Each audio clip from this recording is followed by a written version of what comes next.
Alright guys, so I said for a while I would give you a heads up on the changes I've made to my intake. I did not throw an aftermarket intake on there. I think it would be a little loud, maybe it would throw code, but maybe I also didn't even need that much air, who knows. But I wound up just making a couple small modifications, and it seems to have improved throttle response. I put this silicone coupler here, and I wish I had the stock one around, but I think it's packed away somewhere. But this is a lot larger, and I know it looks a little kinked right here, but this is 2.75 inches outside diameter, whereas like the stock one, it really necks down and it gets narrow, and it's got some baffles on there, so it looks like it really restricts airflow. So I bought this on eBay. I think it was like 10 bucks, and cut it down to size because it was a little longer on the ends, and you could see that's why it's kind of like got that serrated look where I cut the coupler. But anyhow, cut that to size, put it in. I guess I could probably still make it a little bit shorter, and that would get rid of how it's kind of bent a little there, but it's still getting way more air than it used to. So that's one thing I got. You could see the intake, how it pulls from down here. So it actually is a true cold air intake, the stock air box, because it's pulling from outside the engine bay. And it actually has a snorkel, which I'll show you a second, under the car.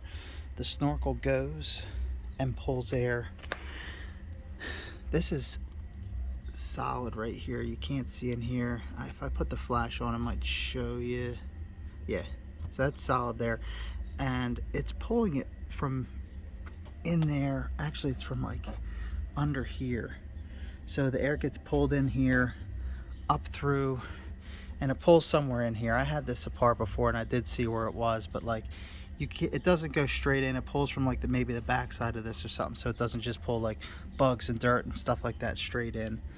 But I think actually down here you could see actually it's coming up, and it pulls from up there. So here's what I did under the car.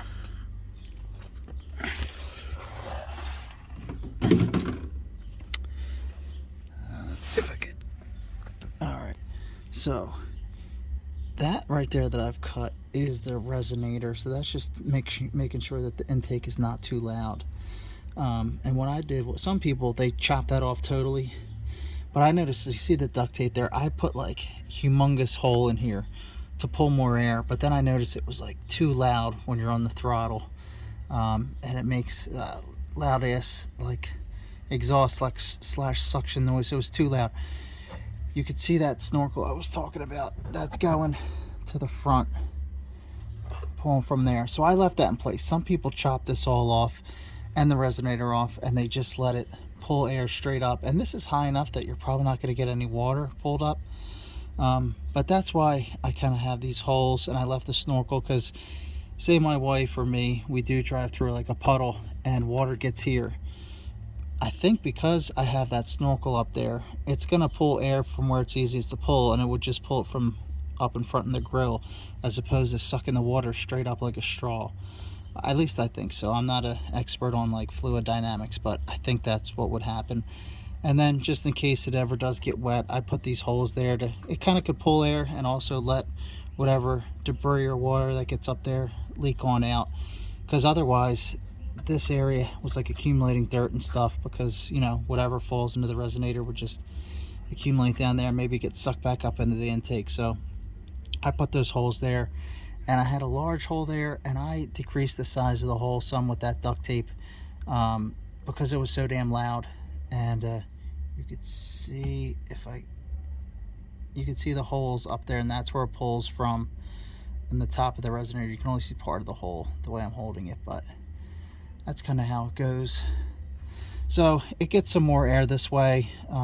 It's not so loud since I didn't hack the whole resonator off, and I still have that snorkel on there to pull some air from the front if it has to. So it'll just pull air from where it's easiest. In either spot, this here or in the front, would be cold air. And I sometimes track my intake air temperatures, and they're maybe only 5 or 10 degrees above ambient air temperature max. So it's doing its job. And you know, a lot of the cold air intakes,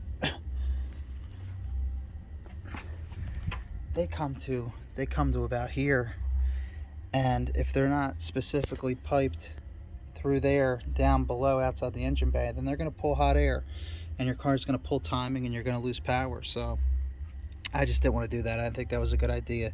So I figured I'd leave this, throw the coupler on, and that's about it. But it seems to have worked. I got the trifecta tune on here too. I got the K&N drop in, and this is actually a humongous filter in here, so I don't even think it needs something larger like a cone, because it's larger than the filter that my 5.7 liter GTO LS1 engine has. So that's plenty big, and that filter is not a restriction. So anyhow, maybe it'll give you some ideas. Alright guys, see you later, and like and subscribe. Bye.